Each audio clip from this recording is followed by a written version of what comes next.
Han Tae-Kyung stood in the center of the executive suite on the top floor of the Han Tower, and for the first time in 3 years, the air felt thin. The mahogany desk was barren. The tablet that usually sat at a perfect 45-degree angle was gone. The small porcelain dish where she kept the organic peppermint candies he liked, the ones he pretended to hate but ate every afternoon, had been emptied and wiped clean. There was a clinical, haunting perfection to the room that suggested Jade Lawson had never been there at all. 10 minutes ago, his lead enforcer, Sang-woo, had entered the boardroom with a silver tray, a single ivory envelope, and a tension in his jaw that Tae-Kyung hadn't seen since the 2021 dock raids. It was the stance of a soldier delivering news of a lost war. The resignation was 3 sentences. Effective immediately, I am resigning from my position as executive assistant. My personal files have been wiped and my keys are on the blotter. Thank you for the opportunity, Jade Lawson. Tae-Kyung had stared at the signature until the ink blurred. Then, he had dismissed a room full of international investors without a word and walked into the silence of his office. Now, the silence was deafening. Tae-Kyung had commanded the Han Syndicate for over a decade. He had stepped into the blood-soaked shoes of his father at 24 and turned a crumbling street gang into a global conglomerate that dictated the pace of the Seoul Stock Exchange. At 34, he was a ghost in a bespoke suit, a man who could stare down a rival boss with a gun to his chest and not break a sweat. He had liquidated companies and enemies alike with the same surgical detachment. But right now, standing in an office that still held the faint, lingering warmth of cocoa butter and expensive stationery, a jagged, unfamiliar pressure was tightening behind his ribs. It was a sensation he couldn't calculate or categorize. Jade had been his shadow for 3 years. She was the architect of his schedule, the guardian of his secrets, and the only person in the world who knew exactly how he liked his scotch after a bad day. She was his assistant, a replaceable part of the machine. Or so he had told himself until the machine stopped breathing. Before we begin, please hit that like button and comment with your city so I can see how far this story travels. Now, let's dive in. The heavy ivory paper felt like a slab of cold marble in Han Tae-Kyung's hand. He sat behind his desk, the silence of the penthouse pressing against his eardrums like a physical weight. Just 10 minutes ago, the room had been filled with the sharp, rhythmic sounds of Jade's presence, the soft click of her heels, the rustle of reports, the faint, comforting chime of her organizing his life. Now there was only this. He read the words again, his eyes narrowing as he traced the elegant, sharp loops of her handwriting. I can no longer fulfill my duties. Thank you for the opportunity. A dry, harsh scoff escaped his throat, sounding jagged in the quiet room. Unprofessional, he muttered to the empty air, his voice tight with a brewing storm of indignation. He tossed the letter onto the polished blotter, watching it slide toward the edge as if it too wanted to leave him. To Tae-Kyung, the world was built on contracts, ironclad agreements, and the unspoken debt of loyalty. People didn't just walk away from the Han Syndicate. They didn't leave a hole in the center of a billion-dollar operation with a 3-sentence note. He stood up, his chair scraping violently against the floor, and paced to the window. Below him, the lights of Seoul pulsed like a circuit board, vast and controllable. He had spent his entire adult life mastering this city, turning every variable into a predictable outcome. He had handled the betrayal of senior board members and the aggression of rival families without losing a night's sleep. He was the man who turned chaos into order. Yet as he looked at the empty peppermint dish on the corner of his desk, the order felt hollow. It was a minor inconvenience, he told himself. A staffing error. He would simply call the most elite headhunting firm in the country and have 5 more Jades lined up by sunrise. He would find someone with more experience, someone who understood that a position like this was not something you simply discarded on a whim. He reached for his phone to call Sang-woo, intending to order an immediate audit of Jade's accounts. He wanted to find a reason for her departure, a bribe, a threat, a secret. It was easier to believe she was a traitor than to believe she had simply chosen to exist elsewhere. but as his finger hovered over the screen he caught a scent. It was subtle, nearly gone, the faint, lingering trace of cocoa butter that always seemed to follow her. It was the smell of the woman who had sat up with him until 3:00 a.m. while he recovered from a lung infection, the woman who had memorized the names of his sister's doctors without being asked. His hand trembled just a fraction before he steadied it. He forced his face back into the mask of the cold, untouchable chairman. She was an employee. She had resigned. The reason didn't matter, and the loss was merely a logistical hurdle. "Find a replacement by tomorrow," he commanded when Sang-woo finally answered. "The most qualified candidate available. I don't care about the cost." He hung up and stared back at the ivory paper. He had replaced entire divisions of men before. Surely, one woman would be no different.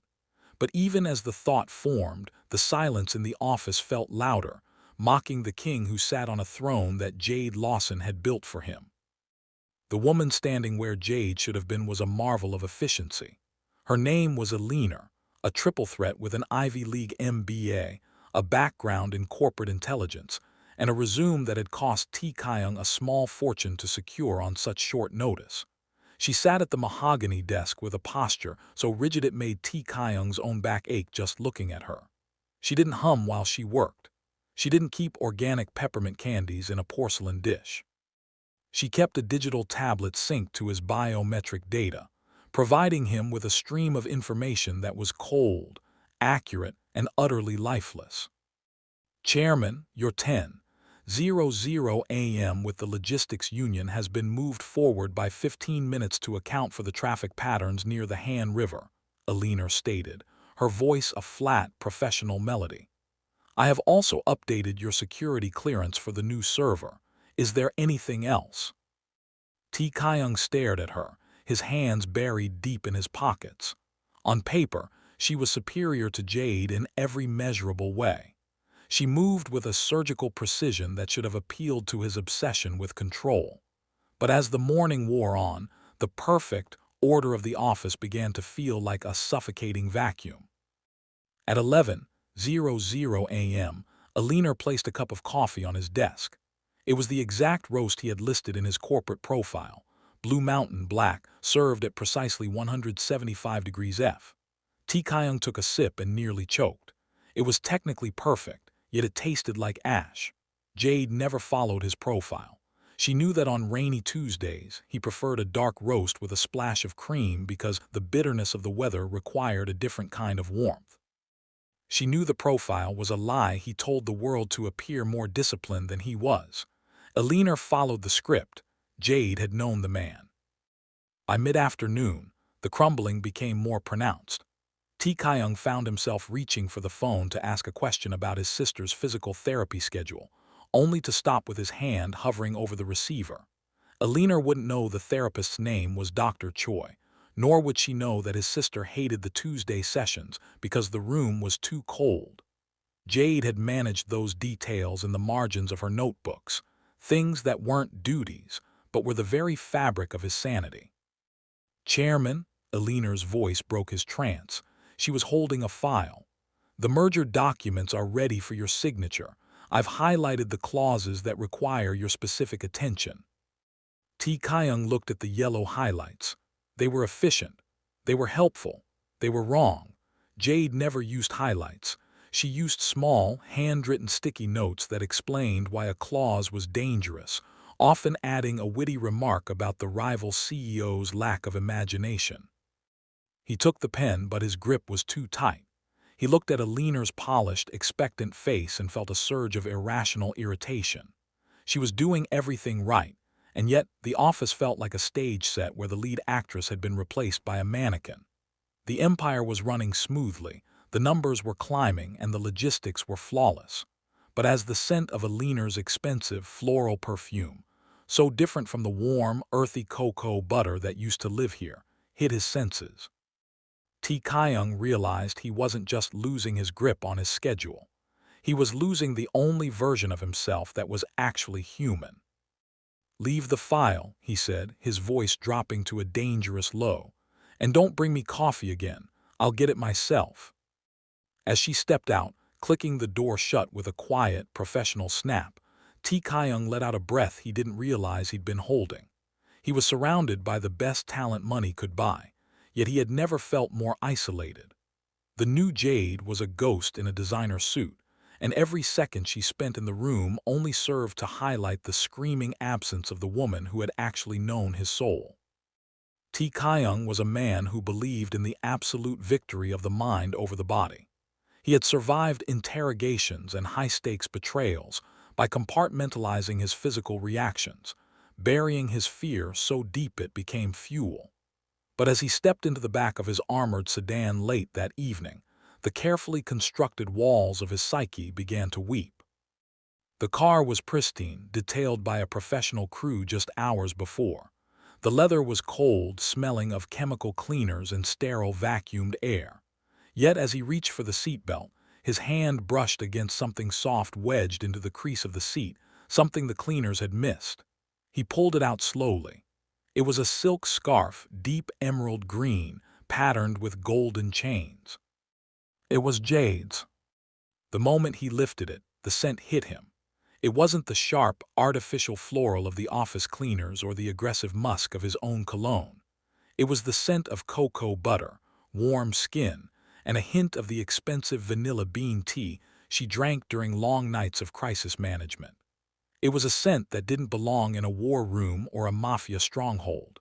It belonged to the only person who had ever looked at him as a man rather than a title. Suddenly, the oxygen in the car seemed to vanish. Tae-Kyung's chest tightened, a jagged pressure blooming behind his ribs that made every breath feel like he was inhaling crushed glass. His vision blurred at the edges, the lights of Seoul outside the window smearing into long, distorted streaks of neon. He felt his heart hammering against his chest wall, a frantic, erratic rhythm that defied his command. He tried to loosen his tie, his fingers fumbling and clumsy. It was a panic attack, a weakness he had only seen in others and had always despised. He refused to acknowledge it. He was Han Tae-Kyung. He didn't panic. He was merely tired. The air conditioning was simply malfunctioning. He squeezed the silk in his fist until his knuckles turned white, trying to ground himself in the physical reality of the fabric. But the scent was relentless. It wasn't just a smell. It was a memory of Jade sitting in this very seat, her head tilted back as she laughed at one of his rare, dry jokes. It was the memory of her handing him a tablet with a steady hand while he was shaking with rage, her calm being the only thing that kept him from making a move that would have started a war. With her gone, the shield was gone. He was exposed to the elements, and for the first time in 11 years, the Ice King felt the cold. "Drive," he rasped, his voice sounding like it was coming from miles away. Sang-woo glanced at him through the rear-view mirror, his eyes widening slightly at the sight of his boss's pale, sweat-slicked forehead. "Chairman, are you all right?" "I said drive," Tae-Kyung snapped, though the command lacked its usual bite. He shoved the scarf into the inner pocket of his coat, hiding it away like a piece of contraband. He leaned his head against the cold glass of the window, forcing his breathing to slow, fighting the tremor in his hands. He told himself it was just a lingering phantom of a former employee. But as the car glided through the dark streets, the hidden weight of the silk against his heart told a different, more terrifying story. By the next morning, Tae-Kyung's vulnerability had hardened into a sharp, dangerous cynicism. If his body was going to betray him with panic, he would redirect that energy toward the only thing he knew how to handle: a threat. He sat in the war room, the emerald scarf hidden in his breast pocket like a secret wound, while his top advisors sat in a semicircle of uneasy silence. The air was thick with the scent of ozone from the cooling units and the metallic tang of high-end electronics, but Tae-Kyung could only think of the absence of peppermint. "The merger specs for the Jeju development are missing from the secure drive," Sang-woo announced, his voice cautious. He didn't look his boss in the eye. "Access logs show the last person to open the encrypted folder was Jade Lawson, 4 hours before she submitted her resignation." A low murmur rippled through the advisors. In the world of the Han Syndicate, missing files were never an accident. They were a declaration of war. Tae-Kyung felt a strange, dark relief wash over him. If Jade was a thief, then his obsession with her wasn't a weakness, it was a necessity. If she was a traitor, then the tightness in his chest wasn't love. It was the instinct of a predator who had been bitten by his own pet. She was always too quiet, one of the younger lieutenants muttered, emboldened by the chairman's stony expression. A woman like that from nowhere. She probably found a better bidder in the Kim family. She's likely halfway to Busan with our proprietary data by now. Tae-Kyung's jaw tightened until it throbbed. He knew Jade wasn't a thief. He knew her integrity was the only thing in his life that hadn't been bought. But he needed the lie. He needed a reason to use the full weight of his empire to drag her back into his orbit without admitting he simply couldn't breathe in a world where she didn't exist. "Find her," Tae-Kyung said, his voice a low, vibrating growl that silenced the room. "I want every black market informant from here to Jeju on high alert. Check the ports, the private airfields, and every medical clinic in the city. If she so much as buys a bottle of water, I want to know about it." "Chairman," Alina interrupted, her voice a clinical intrusion. "Standard protocol for a data breach of this magnitude suggests we notify the board and freeze her personal assets immediately. It is the most efficient way to—" "I don't care about the board," Tae-Kyung snapped, slamming his palm against the glass table. The sound echoed like a gunshot. "And I don't care about efficiency. I want her brought to me, unharmed. If a single hair on her head is touched by one of your efficient recovery teams, I will personally ensure they never see the sun again." He stood up and walked out of the room before they could respond, his coat billowing behind him. He didn't believe she had stolen the file. It was likely buried in a subfolder he was too distracted to find. But the traitor theory was the only leash he had left. As he marched toward his private elevator, he felt the emerald silk of the scarf press against his heart. The manhunt was beginning, but Tae-Kyung knew deep down that he wasn't hunting a criminal. He was hunting the only mirror that showed him a version of himself he didn't hate. The neon sign of a cramped jazz bar in Itaewon flickered, casting rhythmic blue shadows across the face of Naomi, the only person Jade had ever called a friend. Tae-Kyung sat in a velvet booth in the far corner, his presence a dark blot on the vibrant, messy atmosphere of the place.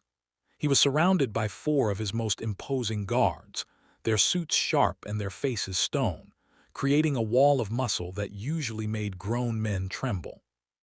He had come here to hunt a traitor, to squeeze the truth out of someone until Jade's location surfaced like a desperate breath. Naomi didn't tremble. She didn't even stop wiping down the glass in her hand when Tae-Kyung leaned forward, his eyes cold and predatory. "I'll ask you one more time," Tae-Kyung said, his voice dropping into that low, dangerous register that had ended careers and started wars. "Where is she? Jade doesn't have the resources to disappear on her own.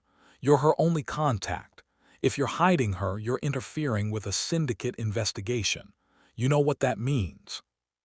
He waited for the flicker of fear, the stutter in her breath, the telltale sign of a weak link breaking.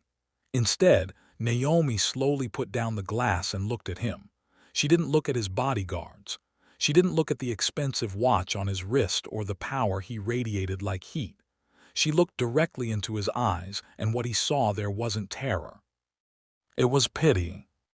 "You really think she's running from a file, don't you?" Naomi asked, her voice quiet but steady. "You think she's hiding in some dark alleyway because she's scared of you?" "She stole from the Han Syndicate," Tae-Kyung lied, the emerald scarf in his pocket feeling like a hot brand against his chest. "I am protecting my interests." Naomi let out a short, sad laugh that cut through his authority more effectively than a blade. "She worked for you for 3 years, Tae-Kyung. She knew the names of your enemies before you did. She knew which tie you pick based on how much sleep you got. And you still don't know a damn thing about her." Tae-Kyung's jaw tightened. "I know she disappeared when things got difficult. I know she left without a word." "She left because she didn't want you to see her break," Naomi said, her gaze softening into a look of profound sorrow. It was the look a mother gives a child who is lost but too proud to ask for directions. You keep looking for a criminal, Chairman. You keep sending your men to search the shadows. But Jade isn't in the shadows. She's in the light, doing something you aren't brave enough to do. What is she doing? He demanded, his composure finally fracturing. He reached out, his hand hovering over the bar as if to seize the truth by force. Naomi just shook her head and turned back to the shelf of bottles. I won't tell you. Not because I'm scared of what you'll do to me, but because if you find her now, you'll just ruin the one thing she has left to give. You're a powerful man, Tae-Kyung. You own half of this city, but you're the poorest person I've ever met. He left the bar with the silence of her pity ringing louder than the jazz. He was the boss of the Han Syndicate, a man who commanded fear by instinct, yet a bartender in Itaewon had just looked at him and seen a vacuum. As he stepped back into the cold night air, the traitor theory felt like a crumbling mask. He wasn't hunting a thief. He was being haunted by a woman he had never truly seen. The following morning, Tae-Kyung was packing the length of his office, the emerald scarf still tucked like a secret curse against his ribs, when his phone vibrated with a priority alert from the Seoul National University Hospital. He braced himself for a ransom demand or a threat from a rival syndicate, his jaw tightening as he pressed the device to his ear. Instead, he heard the breathless, trembling voice of his younger sister's primary physician. Chairman Han, you need to come to the clinic immediately, Dr. Choi stammered, his usual clinical detachment replaced by a feverish excitement. It's Minna. The crisis has passed. Her cell counts are stabilizing at a rate we haven't seen in years. It's a miracle. Tae-Kyung froze, his hand tightening on the edge of his desk. His sister, Minna, was the only person left in his world who carried his blood, the only person who remembered him before he became a monster. She had been fatting for months, a rare autoimmune condition slowly turning her body into a prison. He had spent millions, exhausted the world's best medical minds, and yet he had been told to prepare for the end. What changed? Tae-Kyung rasped, his mind already spinning toward Jade's absence. You said there were no matches on the global registry. You said she was out of time. We found a donor, Chairman, the doctor explained, his voice echoing through the speaker. A perfect match. An anonymous altruistic donation was processed 48 hours ago under a high-priority emergency protocol. The procedure was successful. Her body isn't just accepting the marrow, it's thriving. It's as if the donor was her own twin. Tae-Kyung should have felt a tidal wave of relief. He should have dropped to his knees in gratitude. But his mind was a storm of conflicting data points. 48 hours ago, the exact window of Jade's disappearance, the same time his traitorous assistant had allegedly been scrubbing her digital footprint. I want the donor's name, Tae-Kyung demanded, his voice dropping into a low, dangerous rumble. I want to know who entered that facility. I'm sorry, Chairman, but the paperwork was signed under a strict non-disclosure agreement with a legal firm out of Hong Kong, the doctor replied, sounding genuinely regretful. The donor was adamant about remaining invisible. They didn't even want the standard compensation. They just wanted the surgery done immediately. Tae-Kyung let out a sharp, frustrated breath. He didn't have time for mysteries or miracles. In his world, nothing was free, and everything was a move in a larger game. He was convinced this was a trap. Perhaps a rival had bought his sister's life to hold over his head later. Focus on her recovery, he ordered, hanging up before the doctor could protest. He turned to Sangwoo, who was standing by the door. Ignore the hospital for now. What about the ports? Did the girl in Busan turn out to be Jade?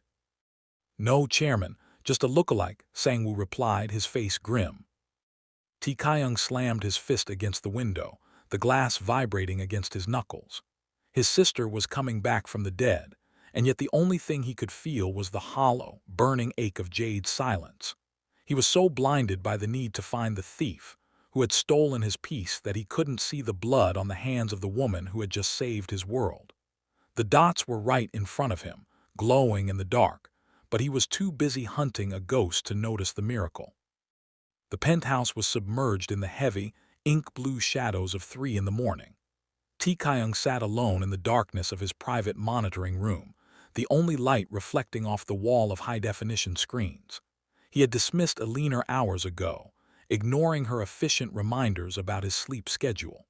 He had also ignored the hospital updates about his sister's remarkable stability. Instead, he was obsessively scrolling through the digital archives of the night Jade Lawson disappeared. His fingers moved with frantic precision over the controls, backtracking through the grain of the midnight security feed. He was looking for the heist. He was looking for the moment she tucked the missing merger files into her handbag or copied encrypted data onto a thumb drive. He needed the proof of her betrayal to justify the cold ache in his ribs. "Show me," he whispered to the screen, his voice raw. "Show me who you really are." The footage flickered, stabilizing on the camera positioned in the corner of his main office. The time-stamp read 11:42 p.m. The room was empty until the heavy oak doors pushed open. Jade walked in.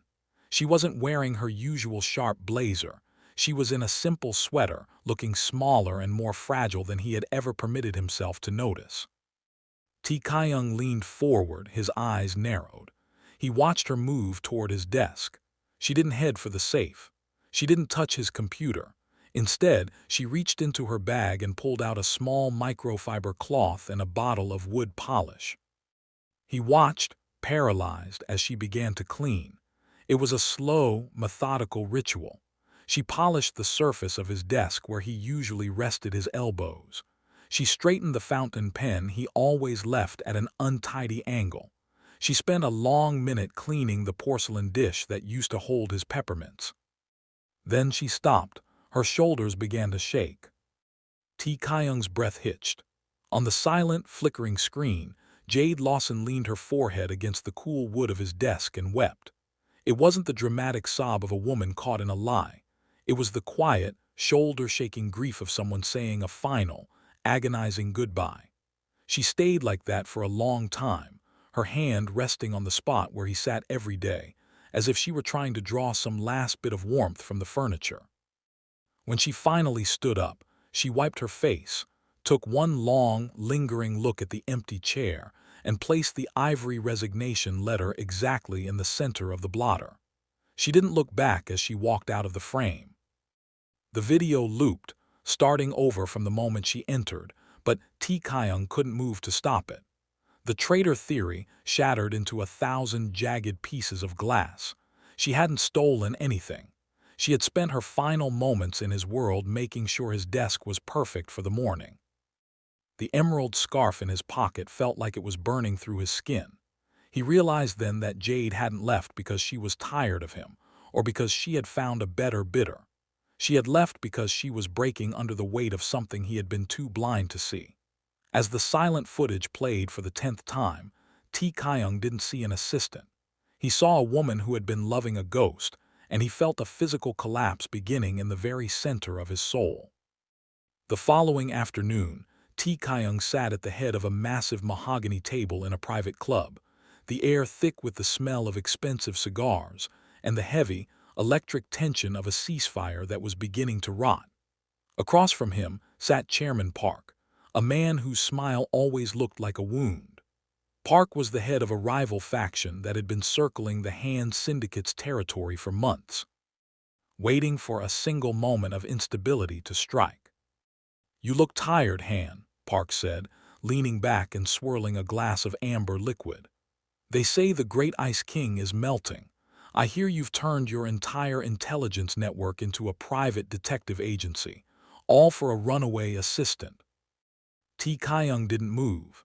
His face was a mask of stone, but beneath the table, his hand was gripped tightly around the emerald silk scarf in his pocket. "My internal affairs are not your concern, Park. Focus on your shipping lanes. They're getting crowded." Park laughed, a sharp, grating sound. "Internal affairs. Tae-Kyung, everyone knows she was the only one who could read the fine print on your contracts before you signed them. She was the one who kept the peace with the unions. Now, You're firing your best people because they can't make your coffee right. You're exposed." The insult was deliberate, a jagged hook meant to draw blood. Tae-Kyung felt a surge of white-hot rage, a primitive urge to reach across the table and crush the life out of the man. His security team shifted behind him, hands moving toward their holsters, sensing the shift in the atmosphere. The room was one word away from becoming a slaughterhouse. "She was a tool," Tae-Kyung lied, his voice a low, vibrating growl. "Nothing more." "A tool?" Park leaned forward, his eyes glinting with malice. "Then why is your empire stuttering? Without her, you're just a man with a title and a lot of enemies. She wasn't your assistant, Han. She was your shield. She was the one who smoothed over your arrogance before it cost you your head. And now that she's realized you're not worth the effort, we're all wondering who's going to take your seat." Tae-Kyung stood up so abruptly his chair toppled backward. The sound echoed like a gunshot. He leaned over the table, his face inches from Park's, his shadow stretching across the room like a shroud. The Ice King was gone. In his place was a predator who had lost the only thing that kept him tethered to the world of men. "One more word," Tae-Kyung whispered, the threat so cold it seemed to drop the temperature of the room. "One more mention of her name from your mouth, and I will burn every dock you own until the sea itself is on fire. I don't need a shield to kill you." Park paled, the mockery dying in his throat as he realized he had pushed too far. He saw the madness in Tae-Kyung's eyes, the frantic, desperate energy of a man who had nothing left to lose because he had already lost everything that mattered. Tae-Kyung turned and walked out, his heart hammering a frantic rhythm against the emerald scarf. He had won the exchange, but as he stepped into the cold afternoon air, Park's words echoed in his mind. "She was your shield." He realized then that it wasn't just the logistics or the coffee. Jade had been the barrier between him and the monster he was becoming. Without her, he wasn't just losing his empire, he was losing his soul to the war. Tae-Kyung returned to his office long after the city had fallen into a restless slumber. The confrontation with Park had left him wired with a frantic, destructive energy that no amount of scotch could dull. He sat behind his desk, the emerald scarf draped over his knuckles, and began to pull open the drawers Jade had used, one by one. He told himself he was still looking for evidence of the missing files, but his hands were searching for something else, a tether, a sign that she hadn't truly erased herself. In the bottom-most drawer of her desk, hidden beneath a stack of blank letterheads and a spare keyboard, his fingers brushed against a small, leather-bound volume. It was a ledger, its edges worn smooth by frequent use. He pulled it out, expecting to find encrypted bank accounts or a list of underworld contacts. Instead, as he flipped the pages, Tae-Kyung felt the air leave his lungs for the second time that week. It wasn't a record of money or secrets. It was a map of his empire's soul. The ledger was filled with Jade's meticulous, elegant handwriting. There were names, not just of the high-ranking lieutenants, but of the drivers, the security guards, and the cleaning staff. Next to each name was a detailed list of personal data: food allergies, children's birthdays, the dates their parents had passed away, and their favorite brands of cigarettes or types of tea. He saw a note next to Sang-woo's name: son's asthma flaring in October. Remind the chairman to authorize the private clinic referral. He saw a notation for a junior guard he barely recognized: mother's anniversary is the 12th. Send white lilies. He's too proud to ask for the day off. Tae-Kyung's hand trembled as he realized that for 3 years, Jade had been the invisible glue holding the Han Syndicate together. She had been the one who anticipated the grievances before they became betrayals. She had been the one who made these hardened, violent men feel like they were part of a family rather than a machine. He had thought his empire ran on fear and his own iron will, but the ledger proved he was wrong. It ran on the quiet, tireless compassion of a woman he had treated like an appliance. He found a page at the back of the book, dated just a week before she left. It was titled simply, "Minna." Beneath it was an exhaustive list of his sister's medications, her favorite songs for the days she felt too weak to speak, and a specific note written in bold ink. The cold is her enemy. Ensure the heating in the south wing never drops below 24 degrees C. A sudden, sharp realization pierced through his chest. Jade hadn't been a beautiful assistant who managed his schedule. She had been the heart that kept the entire syndicate beating while he was busy playing the Ice King. She had seen the humanity in everyone around him, even when he had done everything in his power to crush it. He closed the ledger, the weight of it feeling heavier than any weapon he had ever carried. He looked at the empty office, at the replacement assistant's sterile, digital reports, and felt a wave of profound nausea. Park was right. He was exposed, not because he was weak, but because he had let the only person who actually protected his people walk out into the night with a secret that was clearly destroying her. Tae-Kyung didn't just need to find her to save his empire. He needed to find her because he finally understood that without her, he was just a man presiding over a graveyard. The hunt for Jade Lawson had reached a fever pitch. Tae-Kyung sat in his dim monitoring room, the air thick with the hum of servers and the low, urgent murmurs of his cyber-intelligence team. He had spent the last 48 hours oscillating between a cold, predatory focus and a mounting sense of existential dread. The discovery of the ledger had humanized the void she left behind, but it hadn't brought her back. "Chairman, we found a breach in the firewall of a private financial group in Hong Kong," his lead hacker announced, his fingers flying across a mechanical keyboard. "A shell company linked to Jade Lawson's secondary savings account just cleared a wire transfer. It's a significant amount, nearly $300,000. Tae-Kyung's eyes snapped to the screen. A digital receipt flickered into view. The recipient wasn't a travel agency or an offshore bank. It was a private surgical wing at the St. Jude Medical Center, a facility known for its absolute discretion and high-end aesthetic procedures. St. Jude, Tae-Kyung's voice was a low, dangerous rasp. His mind immediately pivoted back to his original cynicism. He felt a sharp, bitter twist in his chest. She's changing her face.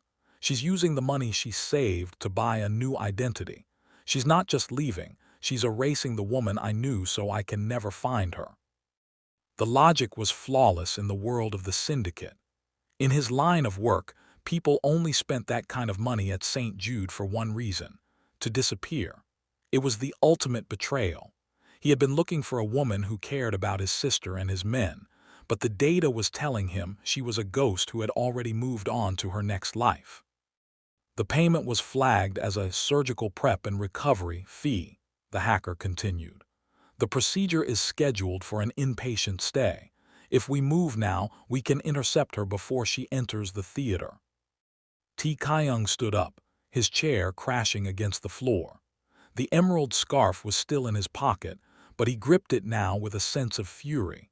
He felt foolish for the sentiment he had allowed himself to feel over the ledger. He had been mourning a heart, and she had been negotiating a price for a new mask. "Assemble the tactical team," he commanded, his face hardening into the mask of the Ice King. "I don't want the hospital staff alerted. We're going to St. Jude. If she thinks she can pay $300,000 to forget who I am, she's about to find out that some debts can't be settled with a wire transfer." As he walked toward the elevator, his heart was a drum of war. He told himself he was angry because she was escaping justice. He told himself he was moving this fast to protect the syndicate's secrets. But deep down, beneath the layers of Mafia boss and billionaire, he was terrified. He was terrified that by the time he reached the hospital, the Jade who knew how he liked his scotch and how his sister breathed would already be gone, replaced by a stranger he had driven into the shadows. He wasn't just hunting a traitor. He was racing to stop her from killing the only version of him that mattered. The black motorcade screeched to a halt in the circular drive of St. Jude Medical Center, the tires smoking against the pristine pavement. Tae-Kyung stepped out before his security detail could even open his door, his long coat snapping in the wind like a predator's wings. He didn't look like a man visiting a hospital. He looked like a general arriving to oversee an execution. "Secure the exits," Tae-Kyung commanded, his voice a jagged edge that cut through the sterile evening air. "No one enters or leaves the private wing until I say so. If the hospital administration interferes, tell them the Han Syndicate is conducting a private audit." He marched through the sliding glass doors, his boots echoing with a rhythmic, violent thud against the polished marble. His men fanned out behind him, a wall of dark suits and mirrored sunglasses that sent the night shift nurses scattering. He didn't check in. He didn't ask for directions. He had the floor number, and the room designation burned into his mind like a target. As the elevator climbed toward the VIP surgical floor, Tae-Kyung felt the weight of the emerald scarf in his pocket. His hand tightened around it. He was ready for the new Jade. He was ready to see a face bandages had hidden, a woman who had used his sister's crisis as a distraction to fund her own disappearance. He felt a twisted, vengeful satisfaction at the thought of catching her. If she wanted a new life, he would make sure she lived it in a cage of his design. The doors chimed open to a floor that was unnervingly quiet. It was the sanctuary of the ultra-wealthy, a place where secrets were bought with seven-figure checks. Tae-Kyung ignored the startled floor manager and headed straight for room 702. His blood was singing with a dark, focused adrenaline. He reached the door and didn't knock. He shoved it open with enough force to rattle the hinges, stepping into the room with his hand already reaching for the traitor. "Did you think it would be that easy, Jade?" he started, his voice dripping with a cold, terrifying irony. "Did you think $300,000 was enough to—" The words died in his throat. The room was bathed in the soft, rhythmic hum of a heart monitor and the pale blue glow of a specialized recovery unit. There were no plastic surgeons here. There were no catalogs for new faces. Instead, the air smelled faintly of antiseptic and, impossibly, the lingering, ghostly scent of cocoa butter. Jade Lawson lay in the center of the bed, her skin a shade paler than the white linens. She was hooked to a complex array of IV drips and a post-surgical drain. Her breathing was shallow, supported by a thin oxygen tube. She wasn't hiding behind bandages. She was recovering from a massive, invasive procedure. Tae-Kyung's posture shattered. The Ice King didn't just melt, he fractured. He looked at the medical chart hanging at the foot of her bed, the one he had assumed was for a nose job or a cheek lift. His eyes scanned the surgical notes: acute allogeneic transplant, high-risk marrow and tissue harvest, donor compatibility, 99.9% to patient Han Minna. The floor seemed to tilt beneath his boots. He reached out to steady himself against the wall, his breath hitching in a way that sounded like a sob. He wasn't in a hideout. He was in a sanctuary of sacrifice. He looked at Jade, still, fragile form, and realized that while he had been hunting a ghost, she had been quietly dying to keep his only family alive. Tae-Kyung stood paralyzed in the doorway of room 702, the silence of the surgical wing now feeling like a physical weight pressing the air from his lungs. The emerald scarf was still clutched in his hand, a mockery of the traitor he had come to punish. His eyes were fixed on Jade's pale, sleeping face, but his mind was racing through the wreckage of his own assumptions. A soft footfall sounded behind him. Dr. Choi appeared, his face haggard but glowing with the exhaustion of a successful miracle. He didn't look at Tae-Kyung's guards or the dark energy radiating from the syndicate leader. He only looked at the woman in the bed with a reverence that made Tae-Kyung's stomach turn with shame. "You weren't supposed to find this floor, Chairman," the doctor whispered, motioning for Tae-Kyung to step toward the observation window that connected room 702 to the suite next door. Tae-Kyung moved like a man in a dream, his boots silent on the linoleum. He looked through the glass and stopped. There, in room 704, lay his sister Minna. She was hooked to the same monitors, the same IV lines, but her color was returning. The gray, deathly pallor that had haunted her for months was being replaced by a faint, healthy flush. "She found out," Dr. Choi said, standing beside him. "Jade. She came to me 3 weeks ago in private, She had been studying Minna's charts in secret, using her own time to consult with specialists in Europe. She realized that the reason we couldn't find a donor was that the match had to be perfect down to the rarest submarkers. She asked me to test her. "She isn't blood," Tae-Kyung rasped, his voice cracking like dry earth. "It's impossible." Genetics is a strange mirror, Chairman. Jade Lawson was that 1 in a billion anomaly. A perfect match for a girl she barely knew. But the procedure for a donor in her condition was dangerous, extraordinarily so. It required a massive harvest of marrow and a partial liver lobe. It's a surgery that leaves the donor vulnerable to total system failure. Tae-Kyung looked back at Jade through the glass. The missing files, the stolen money. The $300,000 wasn't for a new face. It was to pay for the private surgical team, the legal NDAs, and the insurance to make sure Minna's treatment was never interrupted, even if Jade didn't wake up. She had used her entire life savings to buy his sister a second chance. "She made me sign everything," the doctor continued. "She said you were a man who hated being in debt, and if you knew what she was doing, you would stop her. She said she'd rather you hate her for leaving than have you feel obligated to love her for saving your family. She wanted to give you your sister back, even if it meant she had to disappear from your life forever." Tae-Kyung leaned his forehead against the cool glass, the emerald silk pressed between his palm and the window. The Ice King was dead. The man who managed empires and negotiated with cartels was gone, replaced by a brother who had been saved by the very woman he had hunted as a thief.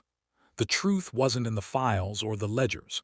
It was in the blood currently knitting his sister's life back together, Jade's blood. He had spent 3 years treating her like a shadow, never realizing she was the only light he had ever truly had. Tae-Kyung stood in the clinical, fluorescent hum of the hallway, his world narrowing down to a thin packet of papers the head nurse had just handed him. It was labeled Personal Directives, Jade Lawson. His hands, which had signed off on the dismantling of rival companies and ordered the most ruthless of syndicate strikes, were shaking so violently that the paper rattled like dry leaves in a storm. He leaned against the cold, tiled wall, his legs beginning to feel like they belonged to someone else. He opened the folder. It wasn't just a legal document.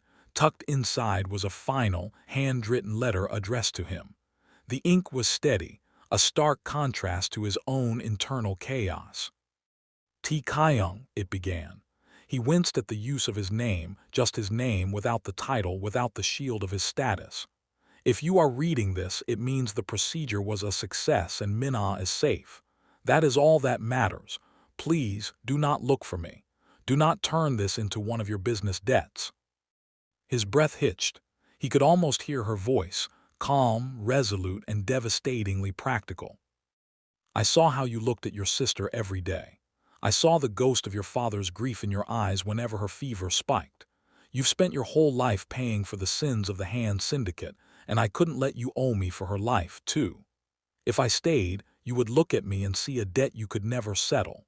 You would try to protect me, to pay me back with gratitude, and that isn't the life I want for you. I wanted you to have your family back, free and clear. Let me be the one thing in your life that didn't come with a price tag. Let me go, so you can finally be a brother instead of a boss." The emerald scarf fell from his pocket, fluttering to the floor like a dying leaf. Tae-Kyung felt a sudden, agonizing pressure behind his sternum, the unfamiliar twisting he had felt in the car, now expanded into a total, systemic failure of his pride. He realized then that Jade Lawson hadn't just saved his sister's life. She had been trying to save his soul from the very transactional nature of his existence. She had sacrificed her health, her career, and her place by his side just to ensure he didn't feel indebted. The weight of her selfless love, so pure it didn't even require his acknowledgement, hit him with the force of a physical blow. His vision swam. The sterile white floor rushed up to meet him as his knees finally gave way. He didn't try to catch himself. He didn't care about the guards watching in stunned silence or the Ice King, persona he had spent 11 years perfecting. He collapsed into a heap in the middle of the hallway, his forehead resting on the cold floor, the letter clutched against his heart. A jagged, broken sound escaped him, a sob that had been a decade in the making. He was the most powerful man in Seoul, a billionaire with an army at his back, yet he was currently being undone by the realization that he was utterly unworthy of the woman in the room next door. He had replaced her with an Ivy League assistant. He had hunted her as a thief, and all the while she had been bleeding out to give him the only thing money couldn't buy: a future. The rhythmic, artificial chirping of the heart monitor was the first thing that pulled Jade from the heavy, velvet darkness of her sleep. Her body felt like lead, a dull, throbbing ache radiating from her side where they had taken a piece of her to mend a dying girl. For a moment, she panicked, her heart rate spiking as she remembered the cold, clinical finality of her resignation and the way she had scrubbed her existence from the Han Tower. She had expected to wake up alone, a nameless donor in a quiet room, ready to disappear into the smog of Seoul. But as her eyes fluttered open, the light in the room wasn't the harsh, fluorescent glare of a hospital. It was soft, dimmed to a warm amber glow, and her hand wasn't resting on the sterile sheets. It was encased in a grip so steady and warm that it felt like an anchor. She turned her head slowly, wincing at the stiffness in her neck. Tae-Kyung was there. He wasn't the Ice King she had served for 3 years. He wasn't wearing the sharp, intimidating blazer or the cold, calculating expression that kept the underworld in check. He was sitting in a plastic hospital chair that looked far too small for him, his sleeves rolled up to his elbows and his hair disheveled. His eyes, usually as impenetrable as obsidian, were bloodshot and raw. "Jade," he whispered, his voice cracking. It was the sound of a man who had spent hours in a graveyard and had finally found a sign of life. You weren't supposed to find me," she rasped, her throat feeling like it was filled with sand. Tae-Kyung didn't pull away. He leaned forward, bringing her hand to his forehead. "I fired a leaner," he said, his voice a low, vibrating hum of regret. "I fired the Ivy League resumes. I fired the world-class efficiency. I realized I didn't want a perfect assistant. I wanted the woman who polishes my desk when she thinks I'm not looking. I wanted the woman who saved my sister's life while I was busy calling her a traitor." He reached into his pocket and pulled out the emerald silk scarf, placing it gently on her lap. "You left this in the car. It's the only thing that made sense to me for the last 72 hours. Jade looked at the scarf, then back at him. "Tae-Kyung, I can't be your debt. I didn't do this so you would owe me." "It's not a debt, Jade," he said, and for the first time she saw a tear escape the corner of his eye, tracing a path through the exhaustion on his face. "It's a realization. I've spent my whole life building an empire so I wouldn't have to be vulnerable, but standing in that hallway, reading your letter, I realized that an empire is just a pile of stones if you aren't there to tell me when the coffee is wrong." He squeezed her hand, his thumb stroking her knuckles. "I'm not asking the assistant to return to the Han Syndicate. I'm asking you, Jade, to stay. Not because you owe me and not because I owe you, but because I finally know who I am when I'm with you. Just Han. No titles, no monsters." The silence that followed wasn't the loud, empty void of the penthouse. It was a quiet promise. Jade looked at the man who had finally collapsed to find his heart, and for the first time in her life, she didn't feel like she had to walk toward the light alone. She squeezed his hand back, a small, fragile smile touching her lips. The Ice King was gone, and in the warmth of that hospital room, the man had finally come home. I hope you enjoyed this story of Han Tae-Kyung and Jade Lawson. Please like and subscribe to see more stories like this. See you in my next video.